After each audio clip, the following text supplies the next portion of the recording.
Hello my dear student, welcome at Nimbus Learning powered by Engineers Academy. तो आज मेरे साथ अनिल है, जिन्होंने एक नहीं दो एग्जाम क्वालिफाई करे। इन्होंने इसके पहले एसएससी जेई जो भी जस्ट जिसका एग्जाम हुआ था उसका रिजल्ट आया, और अभी रिसेंटली इन्होंने आरईसीबी एग्जाम क्वालिफाई किया है। तो अनिल से आज बात करेंगे, उनका जानेंगे क्या जर्नी रही, कैसे पढ़ाई करी और किस तरह से उन्होंने बैक टू बैक दो एग्जाम क्वालिफाई करे हैं। तो अनिल, सबसे पहले बहुत बहुत आपका कॉन्ग्रेचुलेशन, बहुत बहुत स्वागत है निम्बस लर्निंग प्लेटफॉर्म पर।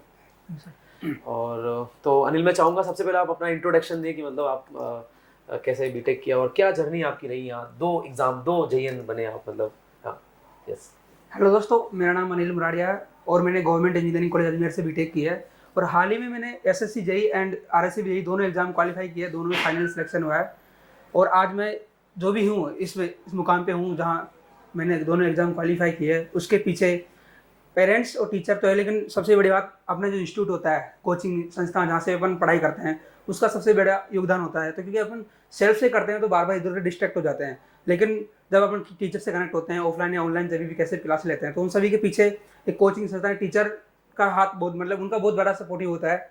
तो मैंने इंजीनियर्स एकेडमी, जिसका ऑनलाइन इनिशिएटिव निम्बस लर्निंग भी है, वहाँ से मैंने कोचिंग की थी। ऑफलाइन भी मैंने क्लासेस लिया अजमेर से, और जैसे कंटिन्यू चलता रहा और आज मैं दोनों एग्जाम क्वालिफाई कर रहा हूँ इनकी बदौलत। तो बहुत बहुत धन्यवाद। सही बात है। चलिए, तो अंकित, अनिल, अगला मेरा क्वेश्चन आपसे ये कि और कैसा लग रहा है वैसे अभी? बहुत खुश हूँ, घर वाले भी बहुत खुश है। अच्छा। दोनों एग्जाम क्वालिफाई कर लिया अभी। बिल्कुल सही। अभी तो ये कंफ्यूजन आ रहा है, ज्वाइन क्या करूं? ज्वाइन क्या करना है, मेरे को बहुत ज़्यादा कंफ्यूजन है, इसलिए सर से मतलब ये बात कर रहा था बार बार में, सर मुझे क्या ज्वाइन करना चाहिए, कौन सी ज्वाइन करनी चाहिए। बिल्कुल ठीक बात है, क्योंकि वही होता है ना, हो सकता है एक आध भी आरआरबी जी भी तो दिया था आपने। हाँ, एक आरआरबी भी था। 120 नंबर शिफ्ट टू कैंसिल हो गई। हाँ, शिफ्ट कैंसिल हो गई थी, 200 भी हो जाएगा अभी तो फिर और कंफ्यूजन होगा, अब क्या करें। नहीं, कोई बात नहीं।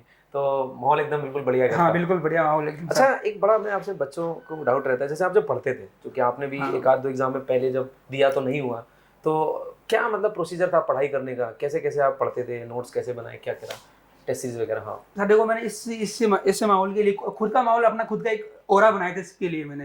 भाई किस तरह अदर मतलब जो लोग होते हैं जो भी बार बार में अपन आके बोलते हैं ना क्या कर रहा है क्या नहीं कर रहा है, उसे डिस्ट्रैक्शन से दूर होने के लिए सुबह उठता रहा, लाइब्रेरी जाता रहा बिना किसी को बोले, मतलब घर वाले को पता नहीं होता रहा मैं कब लाइब्रेरी जा रहा हूँ, कब आ रहा हूँ। तो मैं लाइब्रेरी जाता रहा, और मोस्टली नोट्स तो बनाने होते हैं। नोट्स बनाने के बाद उनको शॉर्ट नोट बनाना, और सबसे मोस्टली काम मैंने शॉर्ट नोट का रिवीजन किया है। सुबह 2-3 घंटे जितने भी सब्जेक्ट थे, जैसे 2-4-5 जो भी सब्जेक्ट उनका सभी का मैंने मतलब 2 घंटे 1 घंटे ऐसे करके उसके सभी के शॉर्ट नोट मैंने हर बार रिवीजन किए हैं। उसके बाद मैंने प्रैक्टिस बेच भी लिया कोचिंग की तरफ से, और मैंने क्वेश्चन लगाए हर बार। और टेस्ट सीरीज वगैरह, टेस्ट सीरीज लिए मैंने निम्बस लर्निंग का ऑनलाइन टेस्ट सीरीज लेके मैंने मतलब हर बार डेली तो नहीं लगाता, लेकिन 4-5 दिन में एक टेस्ट सीरीज मैंने जो डेली लगाता रहा उसमें हमेशा। जो गलतियां होती हाँ, गलती उनको एनालिसिस करता रहा कि वापस से गलती नहीं हो, जो प्रॉब्लम होती है भाई क्वेश्चन में ये मैंने मिस्टेक किया तो उसको मैं अलग से कॉपी में लिखता रहा कि ये मैंने मिस्टेक किया, आगे मैंने ऐसे कोई क्वेश्चन आएगा तो उसे मिस्टेक नहीं करनी है। मतलब मेहनत तो करी आपने यार, मैंने बिना मेहनत तो कैसे होगा।